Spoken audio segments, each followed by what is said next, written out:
To Mayor Collins. All right, everybody, we're going to call the meeting to order. It's the first meeting of 2024 for Economic Growth and Development Committee. January 24th, 2024 at 11:03 a.m. Our first agenda item is seeking an approval of minutes from the November 21st meeting. Anyone want to bring a motion to the floor? Supervisor Wild, seconded by Supervisor Stroh. Any discussion? I'll call the question. All those in favor say aye. Aye. Any opposed? Moving into our action agenda, we don't have an agenda from the Department of Workforce Development, but Liza, its director, is here to give us just a general overview. Thank you, Mr. Chair. Good morning, everybody. I want to welcome the new board members. I look forward to working with you. I just wanted to share a few general workforce updates today. I do not have any action items to present to you this month. Next month I will. If you're not familiar with the Department of Workforce Development, we are located at the Warren County Career Center, which is in downtown Glens Falls at 333 Glen. We're on the third floor. Welcome any of you who haven't been there yet to definitely come check out our center and all of the services and programs we have for the public, not only job seekers, but also businesses. So our current unemployment numbers just came out for December. It always takes a month later. So December unemployment for Warren County is 4.6, which went up from 3.9 from November. Comparing a year ago, December 2022 was 3.6. It always goes up a little bit in the winter because we have seasonal workers, right? So it'll be interesting to see how January and February go, but our center is busier right now with foot traffic for more seasonal workers looking for work. I did want to just briefly mention that we are co-located with Department of Labor. Our federal funding, which is how we're primarily funded, requires that we're co-located so that we don't duplicate services. And they have a rapid response program for any businesses closing. They're already in touch with Angiodynamics and any other businesses who may need assistance. So those programs offer job fairs, employment counseling. We're in touch with them every day about that. Everything is going well so far with that. Since it's January already, we are planning our annual high school job fairs to get our youth engaged and working in the summer. So last year we had 6 school districts participate in 3 high school job fairs, about 2,000 students, right? And we're starting to do a lot of that planning right now for this spring. Those are my main updates for now. Certainly, we always have around 1,000 jobs open and at this time of year. In the summer, you know, it goes way up. We are promoting those jobs in several platforms. Our employment counselors are seeing a lot of people on our virtual workshops still every month. Those are offered. And like I said, our center is pretty busy and I welcome any questions. Next month, I plan to give you a complete presentation about all of our numbers from 2023. My team is crunching those numbers right now. People we put through workforce training programs like CDL, nursing, etc. You'll have all those numbers next month, as well as a little bit of a deeper dive into our budget and our future goals and priorities as we work to engage youth, to keep them engaged in the business community, and supply our workforce with our aging population. But I'm happy to take any questions if anybody has any today. Thank you, Liza. We were going to ask EDC to speak at the end, but I think because of the nexus with the Department of Workforce Development and EDC Warren County, Jim, if you want to speak for a few minutes about general overview, and then I think Jim wanted to speak a little bit about recent labor issues. Thank you, Chairman. And welcome. It's nice to be joining a new committee at the beginning of the year. I wish it was under better terms. I'm providing an update that we provided to our board this month on some of the numbers that we've shared with you before, but that's not the intent of why I came today. So if you have questions about either new business formation or many of the project areas that we're involved in, just feel free to contact me or my office at any time and we'll walk you through this. But I wanted to specifically address the news recently that affected both us and Saratoga County. First, us with an announcement that Angio was exiting one of its business lines that involved its manufacturing practice here. And then on Friday, Quad Graphics, which is a large Saratoga County. These come on the heels of, in the past year, Lehigh, which is a concrete maker in the city of Glens Falls, announcing the closure of its facility. And then Essity across the bridge, again in Saratoga County, late last year. This is never a good thing for either us as professionals in economic development or for the community at large. But I wanted to make sure you understood what is going on around these things. Angio has announced its intention to leave manufacturing as a corporate strategy.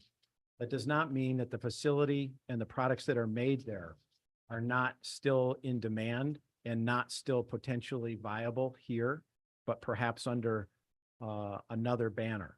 If you think back to several years ago, Angio exited a part of its manufacturing business with its facility on Dix Avenue.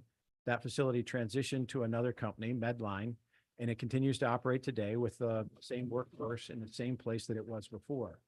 That's the opportunity that we continue to try to work with Angio and other stakeholders to try to produce for this most recent announcement. If we can do that, that's what we will attempt to facilitate. In fact, later today, we're meeting with the governor's office and with Empire State Development together with Angio to talk through what are the next steps and what are the things that both the local area as well as the state can do to help facilitate the best possible outcome here. Important to understand something about this, though.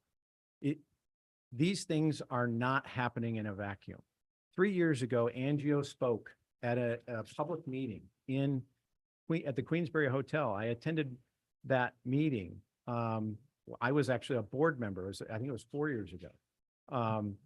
I was not yet in the role that I'm in now, but they announced their strategy to the world, to their shareholders, and to us as a community. They said they had to continue to work towards higher margin, more nimble and profitable products. And they clarified where those directions were going to go.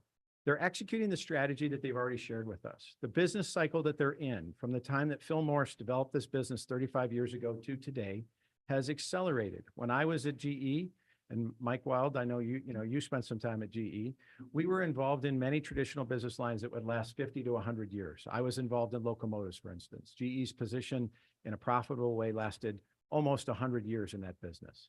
But today's industrial cycles and the pace at which things move from profitable to unprofitable has quickened. And in the case of Angio, what we're being essentially told is that cardiac catheters that are being made here in 35 years went from being a premium high margin product to something that trades more like a commodity and was challenged in terms of its cost and its competitiveness. That is happening all around us. The larger thing that they're telling us is not specific just to their facility, but to the economy overall. It is moving at a pace that is faster than it ever has. And the life cycles of the businesses that we both try to attract and support that are here are rapid. Their cycles are shorter. And our focus has got to be to not only support those that are here today, but to position us to continue to be successful and viable as these dynamics play out around us. In order to do that, I wanted to share with you the specific steps that we're going through. We released a letter to our members, and I'll share it with all of you later today. But those steps include the fact that we've asked together the economic development leaders of Warren, Washington, and Saratoga County collectively, because all of these facilities that have closed in the last year or have announced job actions in the last year are in one of those three counties. And the goal here is to glean what is common amongst those things and actionable so that we can both support the people that are affected. And I'm pretty confident that virtually every person that could be affected by any of these job actions can be absorbed by the local economy. Liza just went through the fact that there are, at most times, at least 1,000 jobs in Warren County alone. In Saratoga County, that number is much larger. There are plenty ample opportunities for people to work. What we need to do is to figure out what can we do to sustain and support the businesses that remain here? What can we learn from those that have announce that they are leaving? And what can we then advance as legislative actions? I believe one of those things is the cost of energy, which we've already begun the dialogue with some of our elected officials, with Senators Kerry Warner and Matt Simpson, to try to address. We have some of the highest costs of energy in the country, and that affects the competitiveness of our business. And we need to figure out if there are any things that we can do while the state is at least paying attention to what's occurring. That will be part of the agenda that we're going through right now. We continue the ongoing dialogue with the NGO to figure out how it is that we can best be supportive of whatever work they have to transition the work that is in place and hopefully keep it in place. I would ask that any of you that have specific questions come to see us, and we'll share what we can. But I can assure you that we're deeply involved in this at every level, whether it's with the NGO, whether it's with larger elected officials at the state, whether it's with the industry association that supports the medical device industry, or whether it's with other players that are in the same space. We're reaching out to all of them to try to ensure that, number one, we're aware of their perspective, and number two, that we bring all of what they have to offer into the conversation while we have everyone's attention. It's also important to understand that our economy, these things make for big headlines, but our economy continues to be diversified and healthy. Roughly 30% of our workforce is engaged in hospitality, tourism, or retail. Another 20 to 25% is involved in healthcare. Another 20% is involved in what we would consider to be not-for-profits or public services. Oftentimes in some of our communities, the schools or the local government is the largest employer. Manufacturing, which I come from, I started a company here 10 years ago, and I've spent my life in manufacturing. Manufacturing is an important part of our economy, but it represents today 10% of both our workforce and our output. We need to try to sustain it. We want it to be a continued player in our diversified economy, but it is not the largest piece. And what we have to do is to figure out, where is, in the proverbial metaphor, where is the puck going? The puck continues to be around things that we have a unique strategic or geographical connection to. The lake, the Adirondack Park, the tourism economy, they've been here for hundreds of years. They will continue to sustain. Our role in the healthcare economy is an important part of the entire North Country. We must continue to stay focused on what that part needs as well. And the rest of the businesses that are here, you know, that's what the EDC is here for, is to connect to their needs, to make sure that we're bringing them to bear, that we continue to evolve and grow to try to meet them. And when we can't meet them, to figure out how we can learn from them. I will send the letter that we've sent out to all of you, but we posted it on our website late yesterday after we released it to our members. More than 1,000 people in our community have reviewed that letter already. So I think there is great interest, not only in what's happening at some of these places, but also what's being done. We understand that. That's why I came here today, to make sure that we were visible, we're accountable, and that we're available to anybody who has any questions, whether they're at this meeting or one-on-one afterwards. Any questions for Jim? I just wanted to piggyback, because I forgot to mention earlier when I was talking about Angio. This stuff is not unique to our area. It's happening in Vermont and other states around us too. There's a shift right now in work, right? In different industries. And even if you were all to think about how work was 5-10 years ago, and the advancements that have happened with technology, with social media, with artificial intelligence, we're on a really fast track, as Jim just shared, for things to continue to shift. So businesses like Angio Dynamics are shifting their model to deal with the current inflation, economic circumstances, demands, right? That is going to keep happening. Most of the future jobs 15 years from now, experts say those jobs don't exist right now. Why? Because of AI, right? And AI is not replacing people. There will be people that also need to manage AI. It's just the kind of work is going to keep changing. So the businesses are figuring out how they can stay relevant, how they can keep operating, and keep as many people employed as possible. But I just wanted everybody to know, to keep that in mind.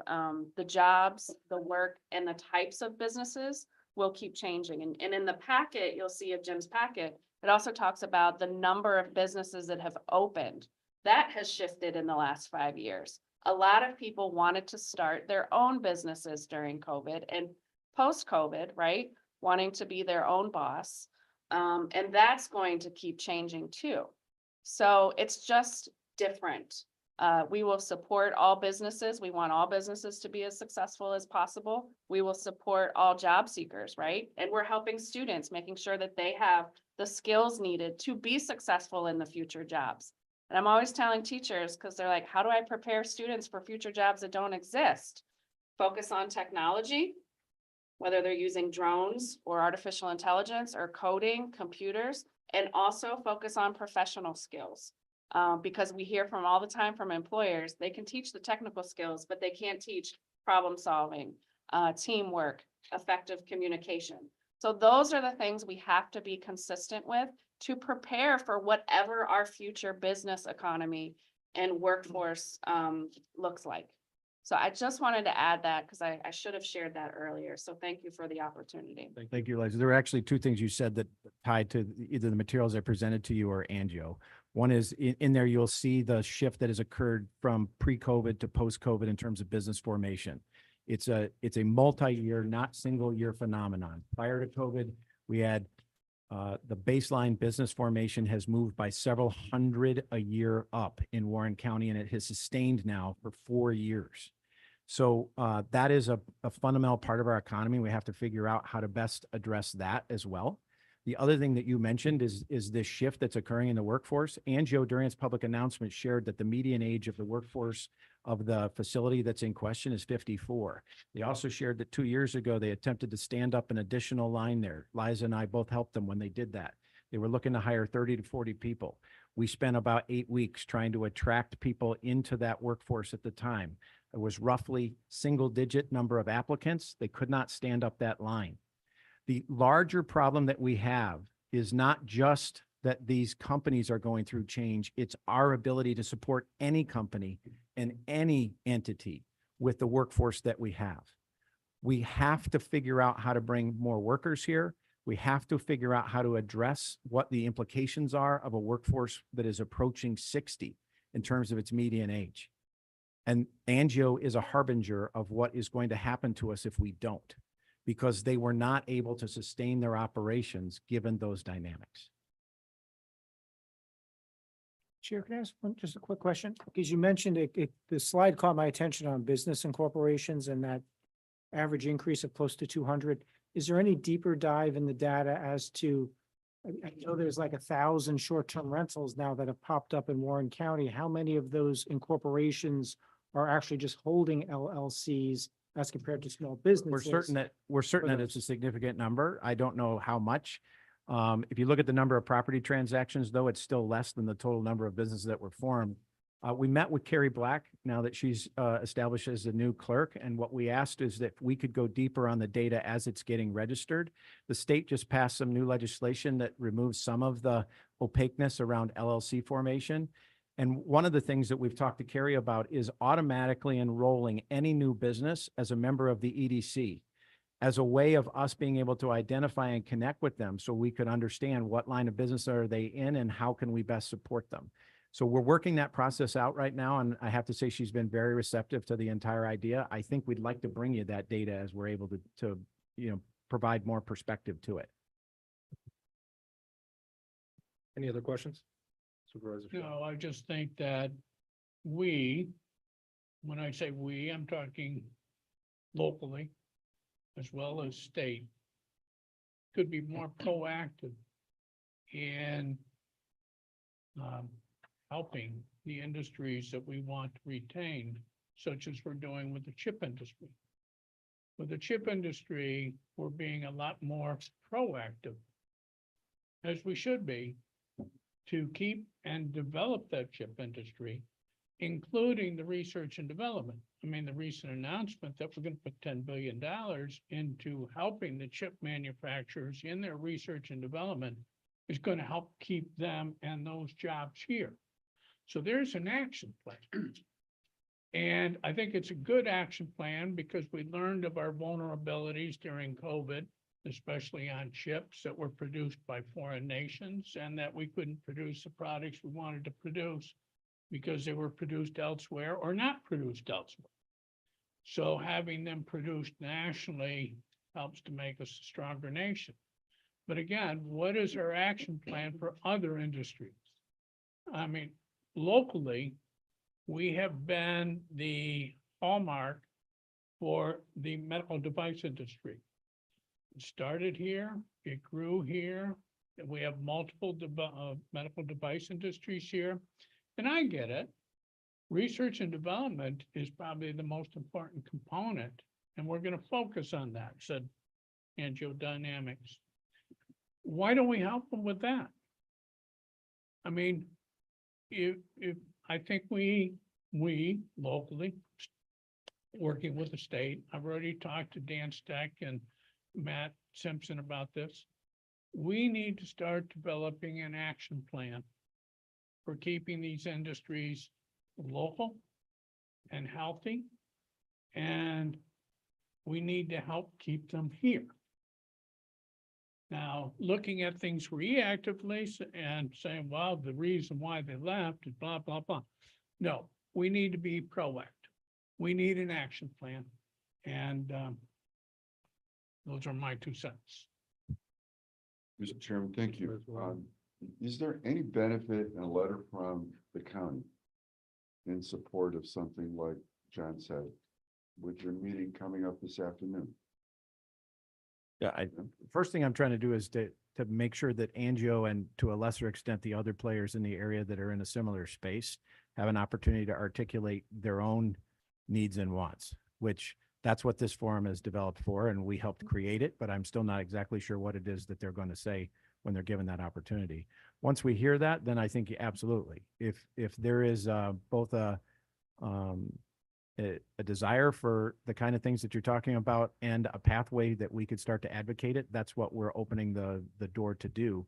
I think the larger question here is not only how to support them, BD and, Medline and some of the others that are in the area, but it's also to hear what is common between them in terms of their struggles just to remain competitive, some of which are common with other industries and would, be, I would think, more actionable because it would apply benefit to a larger part of the entire business sector. We're trying to draw that out by bringing this to a head with Saratoga and with Washington County so that we can bring our mass together on this and maybe raise the issue to something that's bigger than one company or even one industry segment, but talk about the fact that across several, there are commonalities that are actionable. We've already extended the invitation to all of those various groups, and we're trying to put them together as quickly as next week. And our elected officials, as you say, Supervisor Strauer, are ready to receive what it is that we are going to ask for. We just need to go compose what the ask really is. Liza? Thank you, Chair. To piggyback on or to respond to Supervisor Wild and Supervisor Strauss' points about being proactive, we could use support from the county with a letter to the state regarding career and technical education. You may have seen in the Post-Star this week that funding is cut for 7 of our 9 school districts in Warren County for career and technical education. Our BOS programs are fantastic, and we need to make sure our schools can keep affording to send students there. And so our Saratoga Warren Washington Workforce Development Board has sent a letter to the state. And it would be really helpful to have county support as well, because that is part of being proactive, to Mr. Strauss' point, making sure that we have the workforce of the future in these different trades industries. I would support something like that if we can get that done. And just, I have one more comment. And John, Supervisor Stroud was kind enough to invite me to a meeting that they had with their comprehensive plan concerning housing for Queensbury. And some of the comments that came out of there, even though it was inherently something I should have kind of grasped before, I didn't really understand it as well after we were done, was that there is a huge demand on our housing from outside the area, mainly retirees coming from downstate, or not necessarily retirees from downstate, that I question what we're gonna look like in 5 years, 10 years, 20 years. Are we going to be able to support the growth or the status quo, so to speak, of an aging population? And have an economy that can support that with workers?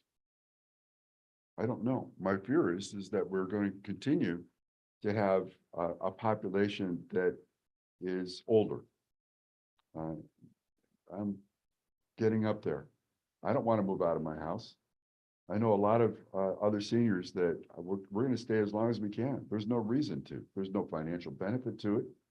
I think it's going to be a trend that continues as people age. This is a great place to be. We all know that. So I'm just curious, how do we approach this in terms of all our plans and our economic support with an aging population that may very well continue to age and be like that for the foreseeable future? It's just a thought. Supervisor Thank you. Stroh. Yeah, well, you take, for example, Malta.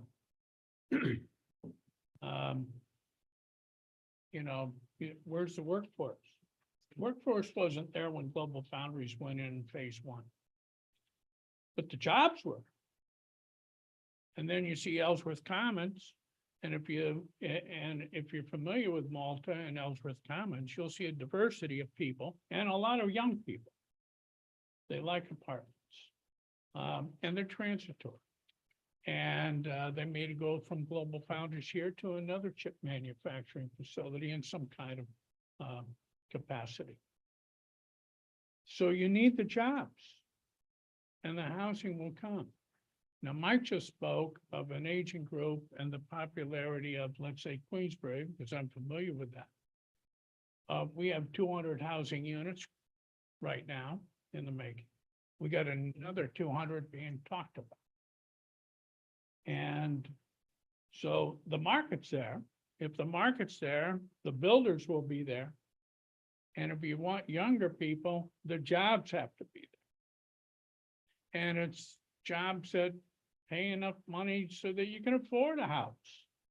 So,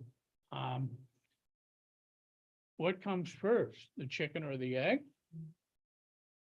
In this case, if you work on developing good paying jobs, do we have to improve our infrastructure? Probably, especially the airport and other areas that I'm familiar with. If you want to keep and retain these high-tech industries that require business jets and so forth. And yes, that conversation needs to come up again. But there are other factors too. We need to look ahead. What do we need to do? What is our action plan? Right now, it's weak. Do we need to bring in outside people to help us develop this? I'm open to that. But again, my point is, if the jobs are here, the young people will come and we will provide the housing. If I could just add on to what John said, John, I think that's a great idea for a lever with the state. The state is investing in trying to help different regions financially. We have one of the, if not the oldest population of a county in the state. And we need some help attracting younger population to keep our economy alive. And maybe that's a lever that we could use. Just a thought, but the governor, help us. We need some help. We need some better paying jobs. Don't bring us a chip plant though. I don't want that many. Medical device industry. Any other questions for Jim or Liza? All right, thank Good you. luck, guys. Keep it going. Thank you. We'll move on to our planning department agenda. We have resolution requests before us. Number one is to enter into a new contract with Labella Associates for the development of a housing strategy. Ethan, can you? I'm bringing that to the floor. Motion. Yeah, this is just very quickly. We heard a presentation from Novogradac at the end of last year. They presented their housing study, confirmed a lot of what we knew. But what we found lacking in that study was really a strategy. How do we take these findings as something actionable within the context of Warren County?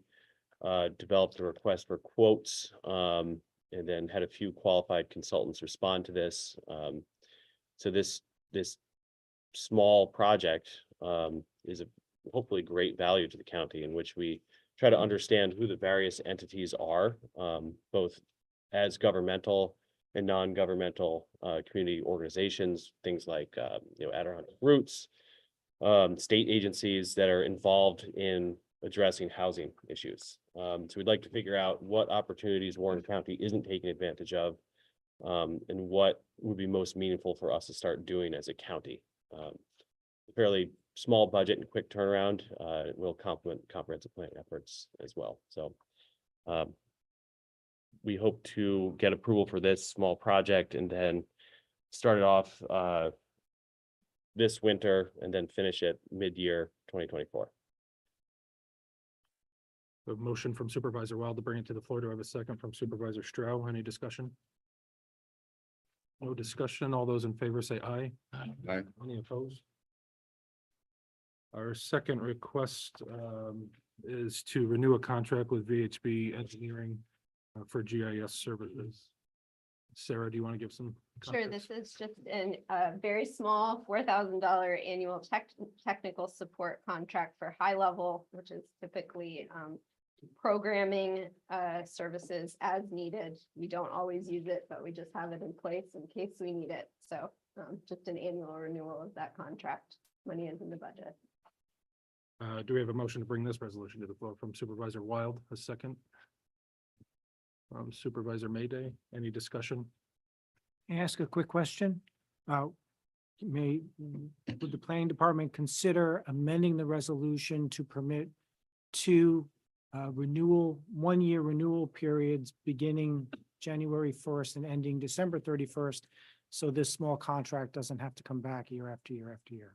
I would love to do that. In the past, I don't think VHB has been amenable to doing that. If they're willing to do it this time around, that would be wonderful. Amendment for Supervisor Aye. Wild, yep, and Supervisor Mayday. Any further discussion? I'll call the question. All those in favor of the amended resolution, say aye. Aye. Any opposed? Our next resolution request to accept grant funding from Homes and Community Renewal for the Restore. Ethan?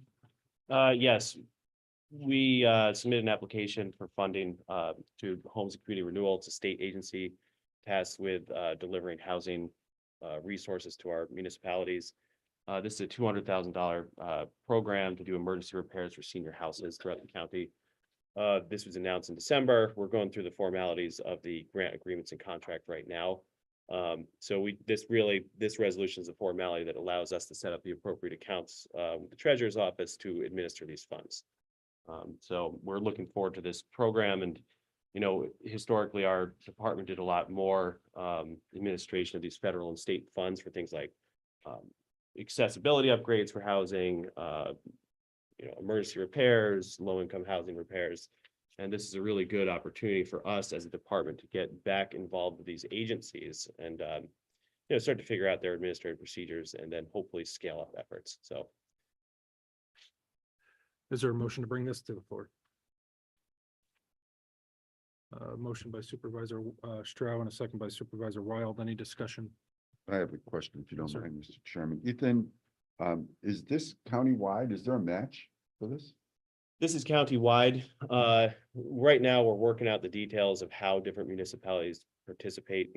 City of Glens Falls is a entitlement community with community development block grant, but I've been in coordination with Pat Dowd, the community development director, on it.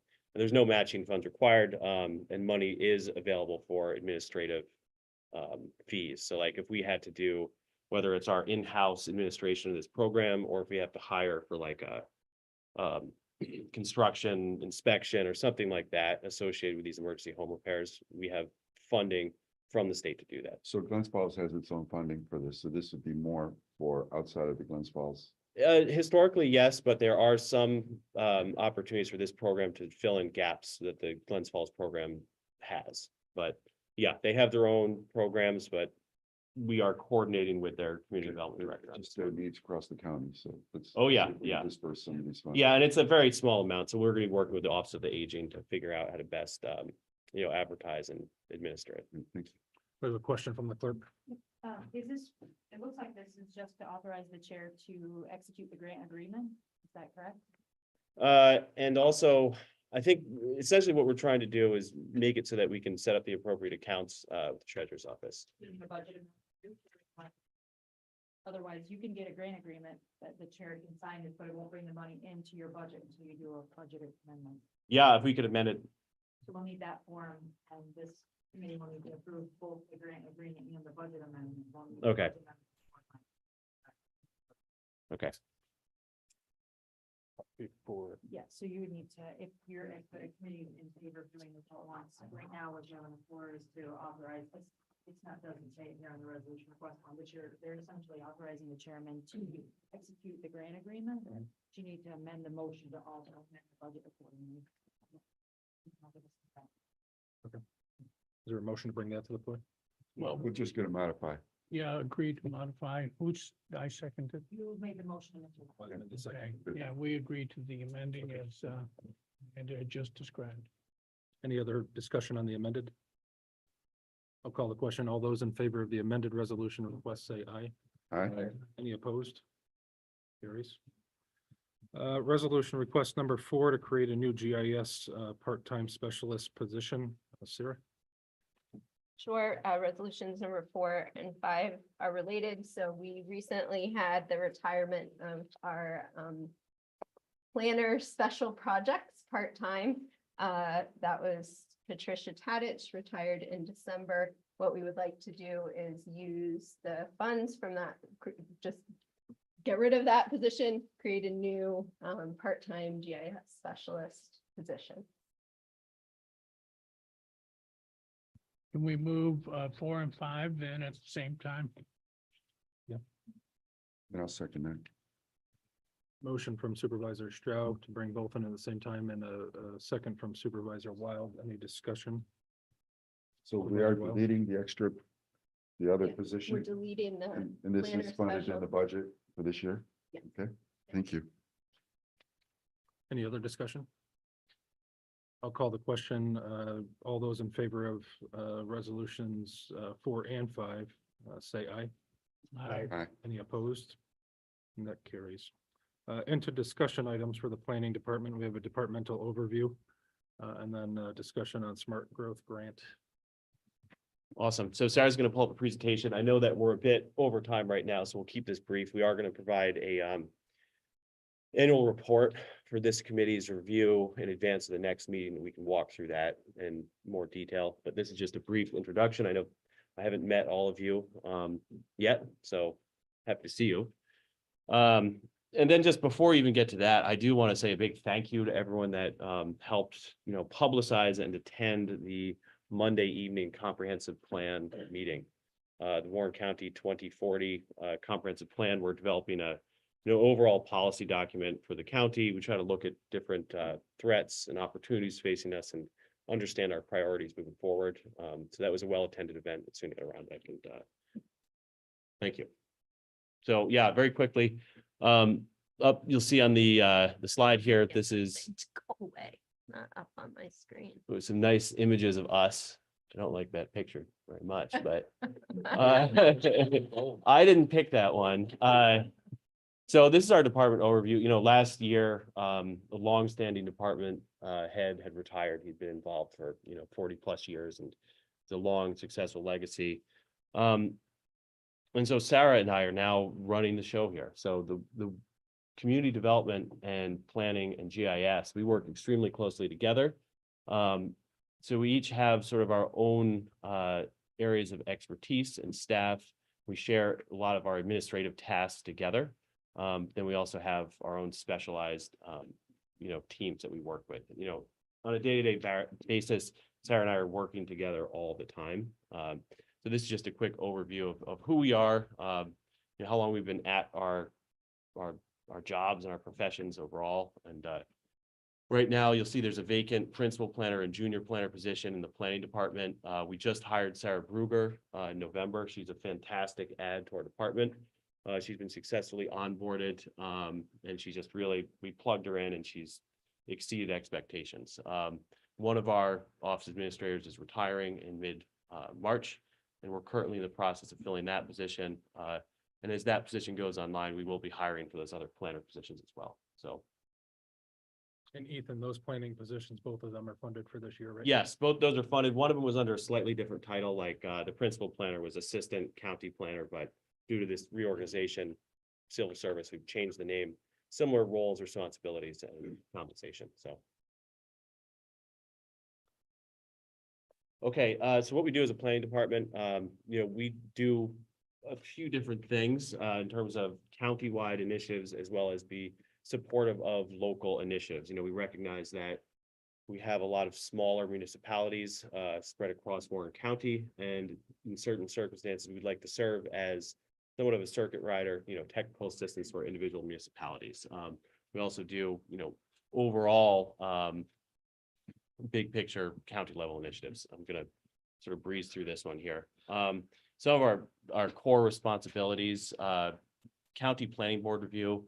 If any of you that have sat on a local zoning or planning board, you might have seen this. It's any project of intermunicipal interest, something that sits next to a county asset or a municipal border, comes to our department for review. We want to look at it for how this impacts county resources. We also serve on the Adirondack Glens Falls Transportation Council, both on the policy and planning boards. This is our metropolitan planning organization that helps direct state and federal money to our communities for transportation projects. We can go to the next slide here. Some of the current planning projects, I just touched on the Warren County 24. I encourage anyone who hasn't yet to look at the project website. We publicize all of our meetings, and regardless of whether or not you're on the project advisory committee, I'd love to have you there. We will be providing regular updates from this committee.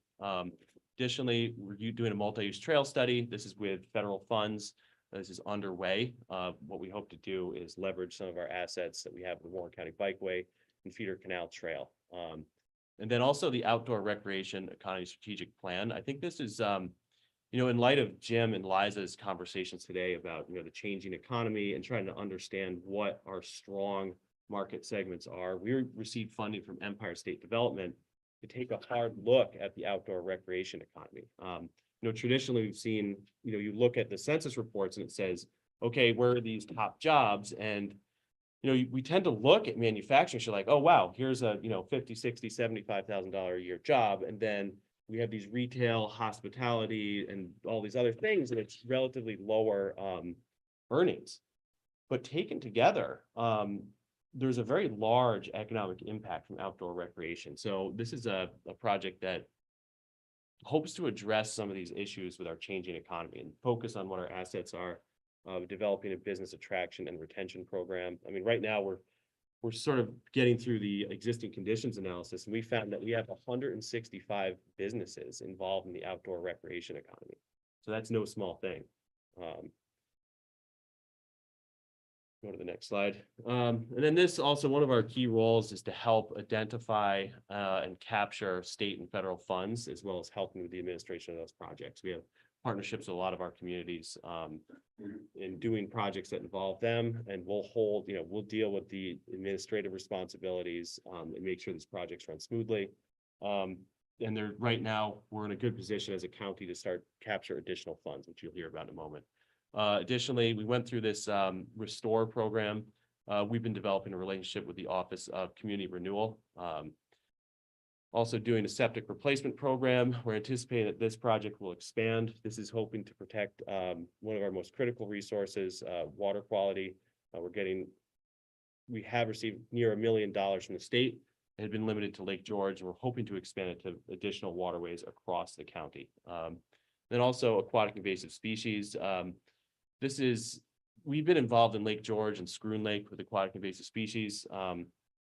This is something, as we hear from the public through this comprehensive planning process, and we have a better understanding of community priorities, it's more likely that we'll be shifting more of our focus towards housing and other community development initiatives, while still supporting aquatic invasive species. I don't anticipate our role to be as great as it was in the past. Okay, so we're gonna switch over to GIS, but I just wanted to mention one additional community development activity that we're currently engaged with the Lake Champlain, Lake George Regional Planning Board. Recently received funding to develop a broadband deployment plan for the 5-county region. They hired Tectonic Engineering.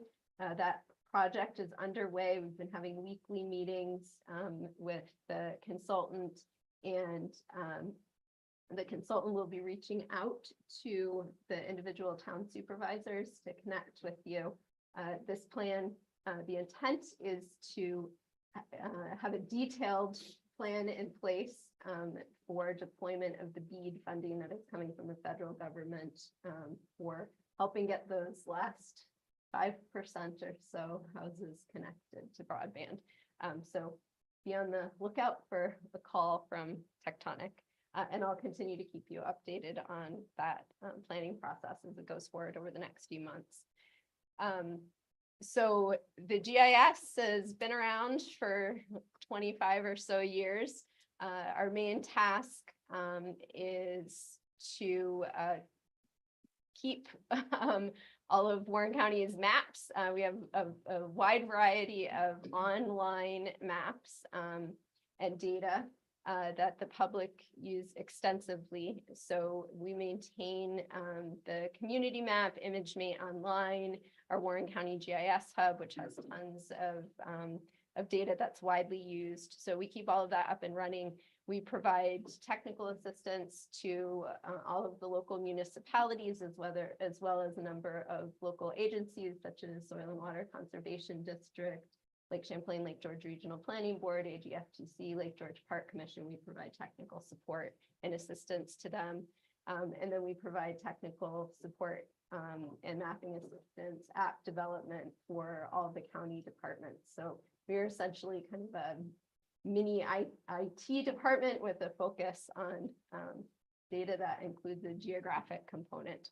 And then we also do data analysis in support of projects in the planning department, as well as requests from other departments and agencies. So we do a lot of pulling of demographic data and just analysis of any data that is spatial.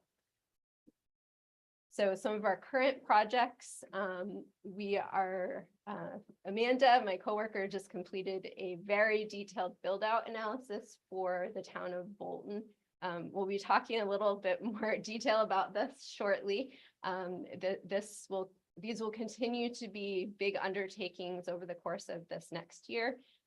These assist our local communities in figuring out where, given current land use constraints, such as proximity to water bodies, wetlands, and zoning, how much additional development can occur in each community and where can it go.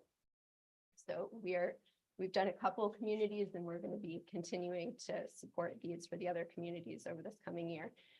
Right now, we're doing a lot of support for our many planning projects that are underway. We've been spending a lot of time supporting the comprehensive planning activities, the bikeway trail study, and the outdoor recreation economy study. We develop surveys, maintain the websites, analyze all the data, get data together for the consultants to analyze. And then another thing that we've been fairly involved in over the past couple of years is mapping infrastructure, both in support of our local county DPW, as well as providing support to local municipalities. So we recently assisted the city of Glens Falls in scoring all of their pavement, as well as analyzing all the conditions of their pedestrian facilities. That's it. So next month, we will be doing a deeper dive. We do an annual report every year. We usually present it in February. We'll provide you a hard copy if you want to look at the previous year's annual reports are available on our website. So we'll go deeper into what we did in 2023 and then take a look at what our work plan is coming up for 2024. Anybody have any questions? We're here to help. There's really, we aim as we continue to staff up to help all of our individual municipalities with all the issues that they might be facing. We understand that it's hard to capture a lot of funding and do projects on a limited budget and staff. It's hard to hire staff to do anything. So we do want to be of assistance to our communities. And then I'm not going to belabor this, but we are putting together a grant application for a smart growth grant. We're leveraging Sarah's work with these build out analysis to look at every single hamlet in Warren County. These are the APA designated areas where we're allowed to have infill development and really very limited state regulations. I know that whether it's town of Warrensburg, town of Luzerne, there's been an interest in expanding the hamlet areas in order to have more commercial development, more housing.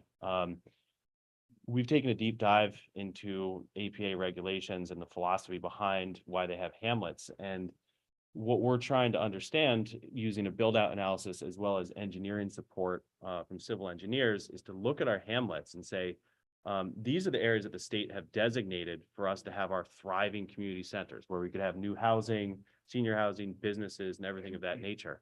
We want to look at what we could actually do there. Are the constraints that the state has imposed on us, are they actually allowing us to do what we need as a community to have these housing and downtowns? And we want to get, with the use of some civil engineers, an understanding of what the infrastructure cost would be. We anticipate that the cost of installing the sewer and water that would really allow these hamlets to thrive would be more than a municipality could bear. And I think, as you've seen in Johnsburg, it's astronomical. We hope to be able to make a case to the state and other granting agencies that, listen, if we are going to be playing by your rules and have our hamlets, this is the infrastructure and this is the funding that we're going to need. So we want to do that in very clear terms for the state. And we also want to show communities what opportunities they have for further infill development in their hamlets. So that'll be submitted later this month.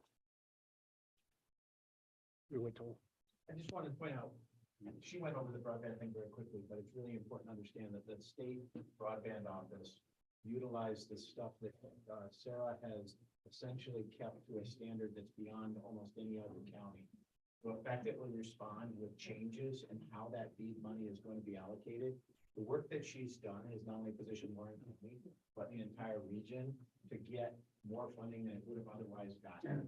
And I think oftentimes we think that it's like this in every other county. It's not. The quality of the maps, once we were able to provide an update a couple of years ago, have been maintained and they become the gold standard for the rest of the state. And it's really important for you to understand, Sarah, that you made a difference, not only for us, but for all the counties in the North Country. We got a voice that we wouldn't have otherwise had because of the quality of that work. Any other questions for Ethan, Sarah? Just one. This, Now, guys, I know you have a lot on your plate. I see there's a couple openings. Are there challenges with that and getting them filled? And are they going to be able to satisfy all the different projects you have on your plate? Right now, we're in a good spot. Our staff is effective. There's challenges to hiring people in general, trying to get people to locate to Warren. It's like the housing issue is real, in the context of the comprehensive plan, we did department head interviews with everyone. It's like, what are some of the greatest threats? Staffing, retiring, senior staff members. How do you replace them? And you look around, like there's a lot of young people that would like to locate in Warren County, but they, even with a pretty good salary, they simply cannot find a spot to live. So there will be challenges to it, but we're building back up. We've onboarded our new staff member. We've got hopefully a new office administrator coming in March, and then we're going to be filling those other two positions as well as we can. We have a candidate for the Good. GIS position. Yeah. So I mean, we're doing well. We're restaffing, and it could be challenging to find someone right away. You're actively advertising the two planning positions? Not yet. We're gonna start with the junior planner, then do the principal planner. The primary thing was onboarding our new principal planner. Devoting the time and resources to make sure that, when you have a staff member come in, that they're trained and prepared, and then you're devoting the right amount of time to like making sure that they can be effective. I think you put yourself at risk trying to onboard too many people at once and divert yourself from, the work that needs to be done as well. So we're doing it deliberately. Thank you. We'll move to privilege of the floor. Does anybody want to speak to the committee? We'll seek a motion to adjourn. Motion by Supervisor Wild. Second by Supervisor Bean. All those in favor? Aye. We're adjourned.